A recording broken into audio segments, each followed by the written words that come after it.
Home YouTube channel subscribe பண்ணிக்கலனா உடனே subscribe பண்ணிக்கோங்க. பக்கத்துல இருக்க பெல் பட்டனை கிளிக் பண்ணிக்கோங்க. அப்பதான் நாங்க போடுற வீடியோஸ் உங்களுக்கு உடனுக்குடனே அப்டேட் ஆகும். ஹலோ ஃப்ரெண்ட்ஸ், வணக்கம். நம்ம இன்னைக்கு பார்க்க போகிறது மேங்கோ லெஸ்ஸி. அதாவது மேங்கோவில் எப்படி லெஸ்ஸி போடலாம் அப்படின்னு நான் இப்போ செஞ்சு காமிக்க போகிறேன். அதுக்கு என்னென்ன வேணும்னா, நான் ஒரு மேங்கோ எடுத்து வச்சுருக்கேன். நல்லா பழுத்த மாம்பழமாக எடுத்து வச்சுக்கோங்க. இப்போ நான் ஒரு மேங்கோவுக்கு தான் சொல்கிறேன். அதுக்கு 1 கப் நல்லா காய்ச்சி ஆற வச்ச பால் வேணும். இது கேர்டு, அதாவது தயிர் 1 கப் வேணும். இது பால், இது தயிர் ரெண்டுமே சம அளவு எடுத்து வச்சுக்கோங்க. இது சுகர், இதுக்கு ஒரு 5 டீஸ்பூன் சுகர் தேவை. இப்போ முதல்ல மாம்பழத்தோலை நீக்கிட்டு சதப்பகுதியை மட்டும் எடுத்துக்கோங்க. அதோட ஃப்ளெஷ்ஷை மட்டும் எடுத்துக்கணும். அதோட சதப்பகுதியை மட்டும் எடுத்துக்கோங்க.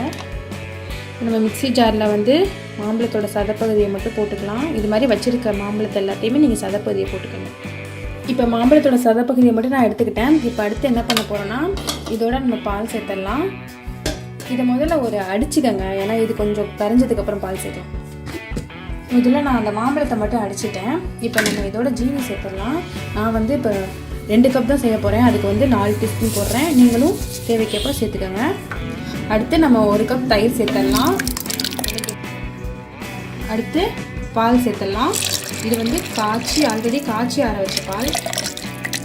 இப்போ எல்லாத்தையும் சேர்த்துடலாம். திரும்ப ஒரு ரவுண்டு அடிச்சுக்கோங்க. ஃப்ரெண்ட்ஸ், ஐஸ் கியூப்ஸ் போட்டு அரைச்சா ரொம்ப டேஸ்ட்டாக இருக்கும். ஸோ ஐஸ் கியூப்ஸ் போட்டு நீங்கள் அரைச்சிக்கோங்க.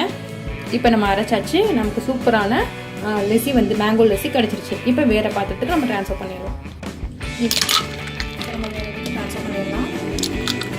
ஐஸ் போட்டு அரைச்சா ரொம்ப டேஸ்ட்டாக இருக்கும். நமக்கு சூப்பரான சுவையான மேங்கோ லெஸ்ஸி ரெடி ஆயிடுச்சு. இது ஒரு டிஃப்ரெண்ட்டான ரெசிபி. மேங்கோ சேர்த்துருக்கனால ரொம்ப சூப்பராக இருக்கும், டேஸ்டியாக இருக்கும். இதில் மேங்கோ சேர்த்துக்கிறதுனால அயன், மேக்னீசியம், கால்சியம் எல்லாமே இருக்குது. நம்ம கேர்டு, மில்க், மேங்கோ எல்லாமே சேர்த்துருக்கோம். ஸோ குழந்தைங்களும் விரும்பி சாப்பிடுவாங்க.